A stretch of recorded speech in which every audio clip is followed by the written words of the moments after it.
Welcome back to the Spend 10K a Day podcast. I'm Stuart Anderson, the Chief Marketing Officer here at Mute6. I have with me, as always, Steve Weiss, our CEO. Steve. Hey, what's going on? Welcome back from Thanksgiving. Hope you guys ate a lot of food and had a lot of fun. Turned off the computer, actually met some new people, looked your family in the eye, and had a great conversation about something other than politics. I just hope you guys enjoyed your time off.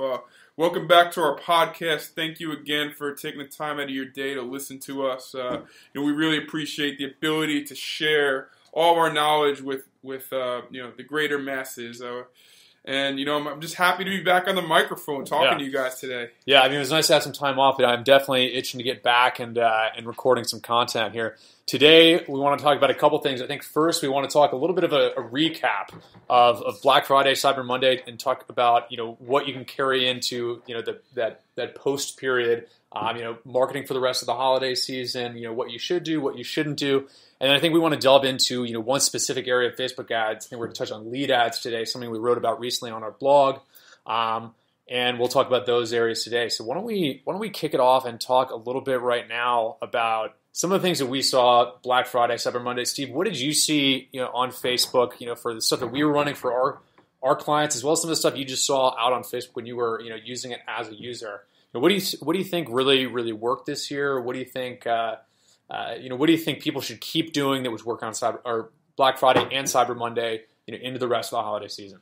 I really think having a unique ad experience on Black Friday, or doing something unique as far as whether it could be a discount code, where it could be a product release, could be something new that you're adding to your site, just something new and unique that brings people and it causes a sense of urgency to make a purchase now. Obviously, on Black Friday, the urgency is around it's around price. It's around lowering your price or giving a deal that is only available for 24 hours.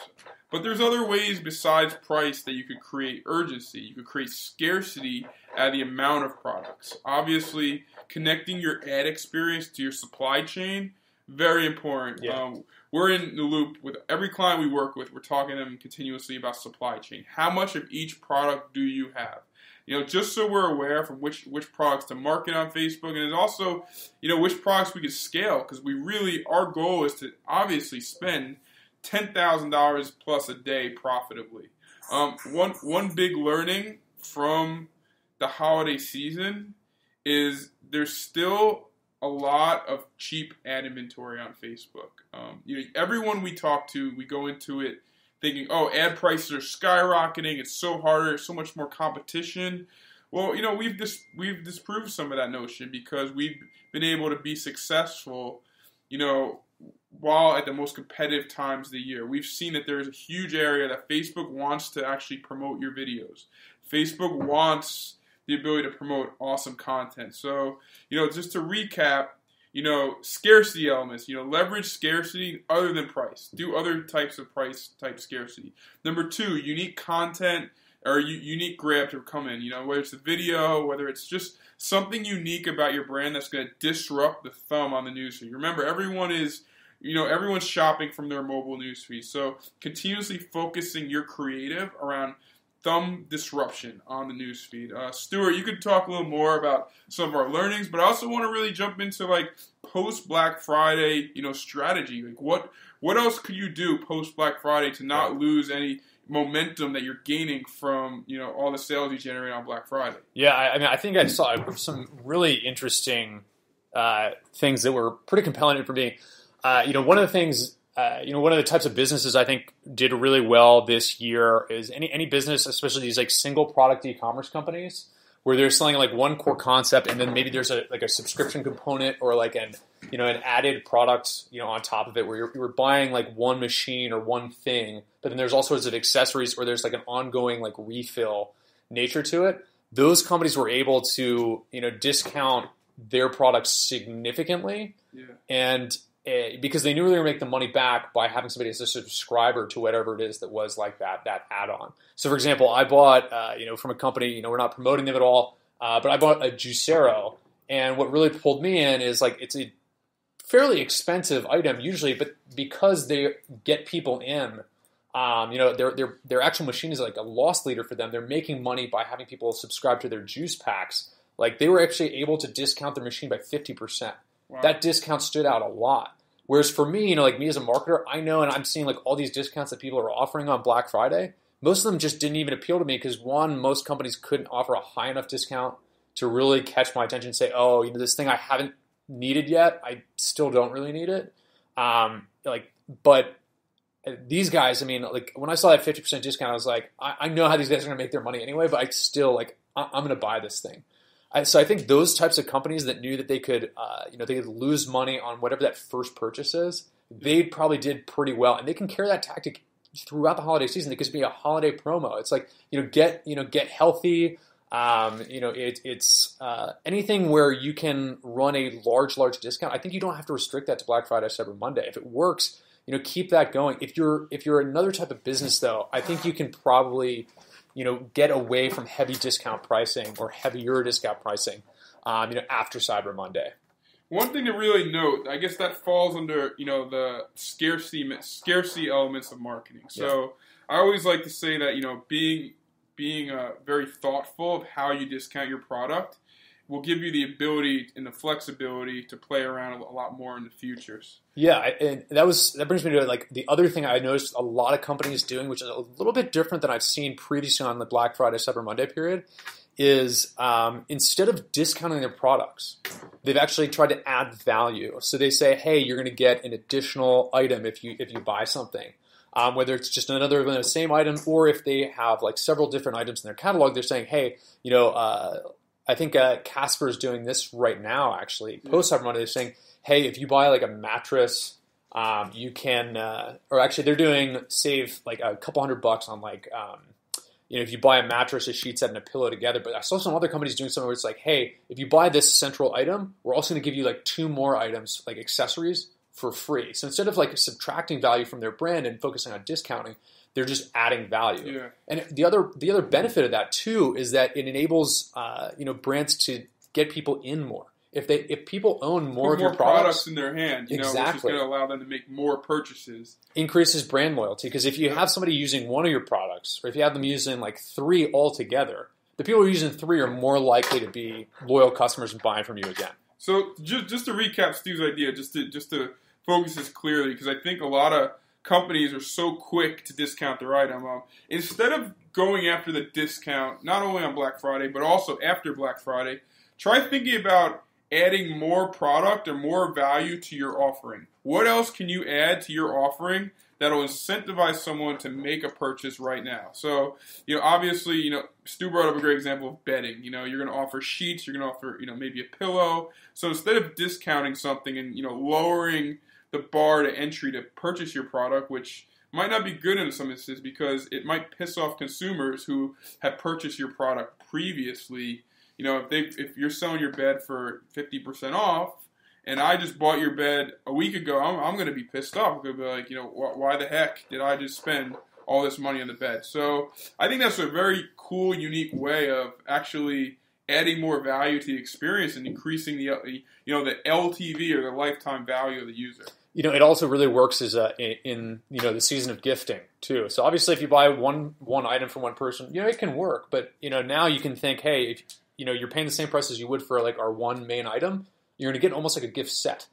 So like bedding, as an example, we use that one again. Like let's say you're selling like just the normal like sheets and pillowcases. If you say, hey, we're also going to give you like 2 extra pillowcases, like a carrying case, and like a couple pillows, all of a sudden you have a gift set, and the person that you're gifting to is getting more, and you look better. Because like at the end of the day, even though we think discounts, low prices, Black Friday, Cyber Monday, ultimately what's motivating people to buy, if they're not buying for themselves during the season, is emotional rather than financial. People want to get the right gift. They want the person who they're buying the gift for to be, enthusiastic and happy about what they're getting. That's more important to them in most cases than, saving a little bit of money. Yep. So, we discussed a couple of things here. Number one, being creative with the economics of your deals, not always being the one to lower the prices, adding more value to it. One other idea to touch on that I've seen is very, very popular in some stores. This is kind of a new model that not a lot of people have tested in terms of our clients, but I hear in the affiliate world it works really well. And just wanted to share the idea is taking one of your lower end products, maybe it could be a pillowcase or something that is very low cost to produce, and just giving it away for free but charging shipping. This is another way of getting your product in as many people's hands as possible. And then once they order your product, then you can have specific cross-sell ads being served to them based upon prior user behavior. This is very popular in more of the lower-end e-commerce space of people who have low CLV products. Mm-hmm. But this is just an idea that I've heard is very successful right now with a couple of our stores. Yeah, absolutely. So, what do you think in terms of things that people can do during the holiday season now, to market up through the Christmas and Hanukkah period? I mean, we're past Black Friday, we're past Cyber Monday. What should people be doing now? So I think one of the biggest things that I think you should really be focusing on is cross-selling. I think that you have a lot of customer data that you're sitting on of stuff that people have bought in the past. Mm-hmm. You have all this order data of stuff people have bought now. Now, what if you cross-sell? What if all the people who bought this bed, now you're cross-selling them, that specific segment, a series of other products. So putting together really intelligent cross-selling on Facebook, which is not very hard, but you could easily storyboard, specific cross-sells for every segment of your customer base. Definitely. I think that not a lot of people are really thinking about the psychology of what people who previously bought will buy next. I think using some type of predictive analysis or just understanding that a little more, maybe having a meeting within your team just about cross-selling could be really impactful for your business. Yeah, absolutely. I think another thing that I've talked about with some of our clients and some of the people ask me for advice about marketing during this period of the year is talk about logistics in your advertising campaigns, which sounds really weird.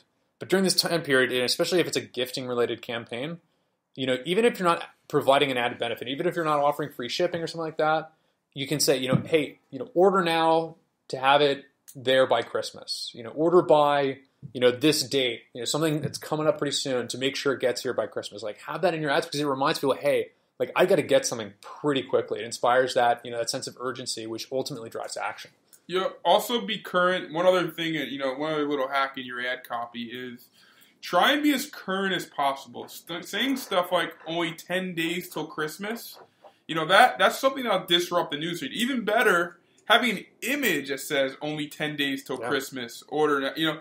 That type of stuff, being current in your marketing, especially over the holidays, the stuff that actually gets a much higher CTR, leads to higher conversion rates of the site. Anything that you could do with timing, and creating ad copy around timing is a winner 9/10 of the game. I know I clicked on an ad a couple of days ago for one of my favorite T-shirt companies, that I buy a lot of T-shirts from, and it said you only have 12 hours left on Black Friday, and I thought that was pretty cool that they actually had ads going up, on different parts of Black Friday, talking about how much longer you have. 12-hour ads, 8-hour ads. They're actually creating ads based on the time of day of how much longer the sale is. Yeah, definitely. I think this should cover a lot of topics. A lot of stuff for the holidays is a lot of those tactics or things. A lot of the effective stuff is stuff that you really wanted to start a few months ago. Things like gift guides. But there's a lot of stuff that you can do, right now. Obviously we've gone through a couple of these, right here talking about, logistics, staying current. Those are always really important, really, really impactful. So we hope that, when you guys are advertising for for this holiday period, that you're getting hopefully as much volume as possible, keeping your CPA as low as possible. If you have any questions for us, by the way, we're always available. Stuart at mute6.com, Steve at mute6.com. We'd love to, answer your questions if you have them. But let's, Steve, you want to talk a little bit about lead ads? I just want to provide just a basic conclusion. Number one, you really want to be focused around, the psychology of your deal. So again, instead of providing lower dollar signs in your deal, maybe provide extra value for the customer. Then number two, for unique content, try and be as current to the time as possible. Try and say, whether it's a Black Friday deal, 12 hours left, whether you have 10 more days till Christmas, really trying to be as current as possible. Those are two main thoughts I really want to get you guys in, because that's how I see, that's how I see huge amounts of value in just making those small tweaks. Definitely. I jumped the gun a little bit there. So now let's talk a little bit about lead ads on Facebook. We're going to talk specifically about e-commerce today. So how e-commerce businesses can use lead ads. So we recently put out a blog post talking about 6 different ways that e-commerce businesses can test out lead ads and use them for various different reasons. So Steve, why don't we talk about at least a few of them today and flesh them out a little bit more and talk about how these can help build email lists, not only lists of emails just in general, but really targeted lists. People that actually want to buy. Like, how can e-commerce businesses use lead ads for that? Before we jump into how to use lead ads, I want to make sure that everyone knows what leads ads is. Tongue twister there. And then number 2, how to integrate leads ads with your current email marketing system. So number 1, obviously, if you've run Facebook ads, lead ads gives you the mechanism to capture people's contact information or custom fields of contact information inside of Facebook without ever leaving Facebook. Great tool for just generating emails, generating feedback, etc., etc. Number 2, best practice number 1, before you run lead ads, most of the time you want to connect leads ads to your current CRM system, whether you're using Klaviyo or Bronto. There's a really cool tool called LeadsBridge, which, and there's other tools that integrate with Facebook that'll actually integrate both Facebook to your CRM system. So, we always highly recommend, if we're running leads ads, to always integrate that with the email system. Or if you're running lead ads, in some cases to a lead form where you're capturing lead information to close a deal, or to say you're a mortgage company or an insurance company, we highly recommend integrating leads ads with some type of CRM system so you could automatically call that person up right off the lead ad. If you have any questions about that, happy to answer them, but let's jump into the post. So number 1, we've had a ton of success, using leads ads as a mechanism to test out a new product or idea. Yeah. This is like an old school kind of like growth hacky entrepreneur tactic. A lot of the time when people are validating new ideas, what they'll do is they'll set up like a landing page somewhere, put up some copy that explains like a potential concept, drive traffic to it, and see how many people sign up. The goal is to see, okay, like out of X number of people that saw an ad or came to this landing page, how many people were actually interested enough to put their email address down. It's a way for people to prove out like whether they should keep pursuing an idea or kind of just toss it. So an e-commerce business that's thinking about new products to develop can obviously do that because they probably have an existing audience, or they can drive some traffic to it with ads. Lead ads is a perfect tool for that. You think of like, okay, how am I presenting this new idea? You put that in lead ads in the headline and copy, and you see how many people give their information, say, hey, notify me when this is available, or put me on the early access list, stuff like that. And if you get like a good conversion rate on that, and you'll know kind of like what that is based on your business. And if you get a good return on it, you can say, hey, this is a really good idea. And the benefit is like not only do you get that information about like whether that concept is is valuable or not, you also have your first set of customers, because the people who are signing up, they say, hey, I want to buy this. You got people to market to. Yeah, that's really interesting. I think that validation with as little ad spend as possible is, obviously the goal for everyone who starts an e-commerce site. Yeah. Number 2, which is really interesting, is just one of our ideas that we've come up with over the years, is a lot of e-commerce companies have inventory that's just kind of sitting around. They have a finite amount of inventory that's sitting around that they want to get rid of.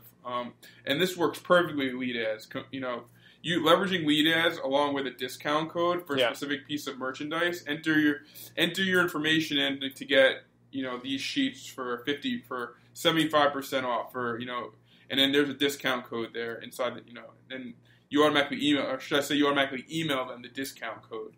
You could control the amount of inventory you sell this way for a specific product, or if you just want to blow through, you have another 3,000 or 4,000 units sitting around that you just want to sell without having to go through your website where you might oversell the inventory. This is a way to really do a controlled sell for a specific amount of inventory. Yeah, I mean, and just general discount codes too. I mean, it's typical of a lot of sites where they offer like a new user or new customer discount. If they want to do like like any sort of intro promo or like anything that's being offered on like things like exit intent pop-ups on sites, you can do that as a lead ad and see if your conversion rate is higher. Yep, exactly. That's a really good point. I think dispensing discount codes, getting their emails and bringing value, giving them a reason to give you their email, like trading a code for an email. The third one is which is really interesting, is improving your lookalike audiences. So just to give you a little background, Facebook will look at the people that are logged into Facebook and visiting your site at the same time. So remember, to really be able to harness custom audiences, people have to be logged into your website. Well, if you get their email address, now that's a lot better of a user, to create custom lookalike audiences around than just a website custom audience, because remember, Facebook isn't capturing 100 users that are sitting on your shopping cart, because maybe only 80 of them are actually logged into Facebook at the same time. Whereas if you have an email list of people, that have Facebook accounts, it's a lot better way of connecting lookalikes to that and building really customized lookalikes off of email. So, harnessing audience data is highly important. I think it's an amazing way to leverage lead ads, especially for creating specific audiences for specific products on your website. Yeah. So maybe you only want to sell, these specific T-shirts to this demographic. We'll come up with a lead ad and then just create lookalikes, create 1,000 emails and start creating lookalikes off only these users who submitted their email. Yeah, and especially if you use targeting, like the time on site audience and other things, you can take people who maybe haven't given you their email address yet, but are still quality users, potential customers, and you just hone your audiences more. So now you take a lot of high quality traffic and say, how do I even further refine this into a separate lookalike or a separate custom audience that can then be used in lookalike audiences. This is probably a tactic that's going to be used more by larger spenders, but it's still a very, very valuable tactic. Yeah, I think they're leveraging lead ads for audience segmentation, I think, is huge. It's something that not a lot of people are doing at scale. The next one is a pre-sale tool. Yeah. What this means is, let's say you're selling a $5,000 coaching product. Yeah. Obviously no one's going to buy your coaching product on how to sell real houses or real estate. No one's going to buy your coaching product off the first impression. They need to nurture you into a sale. Do lead nurturing. So being able to capture a very inexpensive, user off of Facebook or a lead, at a very low cost rate to get them into your funnel is 9/10 of the game. Yeah, absolutely. I think, ultimately if you have a high cost product, you're gonna have to do a lot of content marketing, as Steve said. You're doing a lot of nurturing. And if you have somebody's email address, that nurturing and content distribution is way, way easier. Because you can just email them. You can send them what they need to know, and hopefully that'll convince them to make a purchase. So great way to use lead ads. Similar, I guess the next one is probably similar. The way we put it on the list is selling the old-fashioned way. Sometimes you actually have to do individual sales. You have to do a product demo or something like that. Having somebody make an appointment for a demo or something similar, pretty useful way to use lead ads. Yeah, I think that goes without saying. I mean, keeping it simple. I mean, there's this old line that my football coach used to tell me. It's called KISS, KISS. Keep it simple, stupid. Yeah. And sometimes when you do online marketing, I know I'm guilty of this. I try and overcomplicate stuff. But if you keep it old fashioned, you just say, I want to do a survey for a specific segment of users, just to learn what these users want, what they like. This is another way of doing this is to really get you could target leads ads to your to customers who bought in the past with a series of questions. Yeah, you could use leads as a review form to see how your product is. Yeah, these are just some ideas on how to the power of leads ads, which I feel like Facebook does a really kind of piss poor job of explaining the best uses of it, but I think we found a number of uses for leads ads that are kind of unconventional. Yeah. And then we have one more on there, which is running a contest. So obviously, with anything related to a contest or sweepstakes, things like that, you need to make sure that you follow Facebook's policies regarding contests and then any local laws you have. But for the most part, as long as you're not doing something super shady, like you can actually run a contest by just saying, hey, enter your email address to get a chance to win, and then you pick an email address at the end of it, send them the prize or give them the prize, whatever it is. But I mean, these grab a lot of eyeballs. These can get great results because ultimately, if you're giving away something, a discount code could work. But if you tell somebody, hey, all we need is your email address, and you can win something that costs $10,000, you can get a lot of people that are going to be. And plus, you could run a contest as a Facebook ad. You could literally exclude all of your current customers and run a contest just to new people who've never bought your product.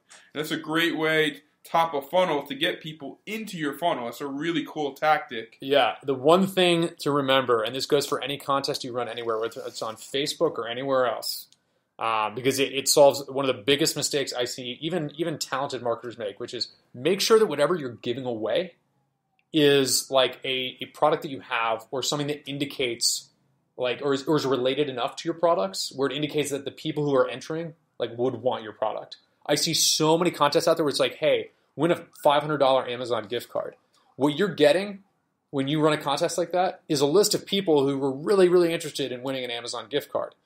If your business isn't in the business of selling Amazon gift cards, you're causing problems for yourself. You're wasting a bunch of money. And you're just wasting money on people who want gift cards. So this is just a really cool recap. I'm a big proponent of leveraging lead ads for getting feedback. We're in a feedback economy with reviews. Mm-hmm. So using lead ads to really, get feedback on your product before you release something is really interesting because I feel like people want to go on Facebook they don't want to come back to your site. I always get these emails saying, review a product that you just bought.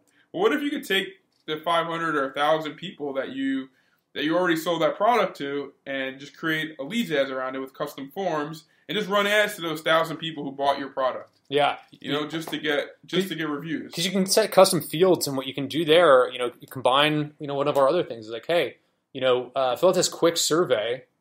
Could be 2 or 3 questions or something like that, and get $10 off your next order or 10% off. What else we saw was that we have people that are really good at connecting lead ads to their CRM systems. Yeah. So you could actually connect your lead ads to a call center, and actually once they click submit on the lead ad, you could have a call center rep from your call center, actually call that user up or have an automated person or an automated system call that user up to be connected to someone. If you have a service that you're trying to sell, maybe it's like life insurance or some type of service-based business, you could connect lead ads to whatever call center, or you could even automatically remotely send them a text message once they sign up. There's a whole lot of marketing automation that you could do on the back end of lead ads, which I think that a lot of people aren't even exploring. Yeah, there's a whole lot of highly technical implementations of lead ads. You usually need a developer, some pretty sophisticated systems. But I think we're going to probably do a dedicated podcast just on that topic. So, watch out for that coming up sometime pretty soon. But yeah, I mean, we're glad to have you here on the podcast again. Hope you had a wonderful Thanksgiving holiday and a very, very successful Black Friday and Cyber Monday. As always, I'm Stuart Anderson, our Chief Marketing Officer. With me, hey, I'm Steve Weiss, and hope you got a lot out of leads ads. If we put you to sleep, wake up. It's time to make some money, and I don't think we put anyone to sleep, though. I think this is some really interesting stuff that's going to help grow your business. It's going to make you a lot of money, and it's going to make put you a step ahead of your competition, because that's what we want. We want to give you the edge to really move forward. Yeah, ultimately, it's spending $10K a day profitably is reachable by pretty much any business, and we're going to help you get there. Yep. Have a good one, guys. We'll see you next time on the Spend 10K a Day podcast.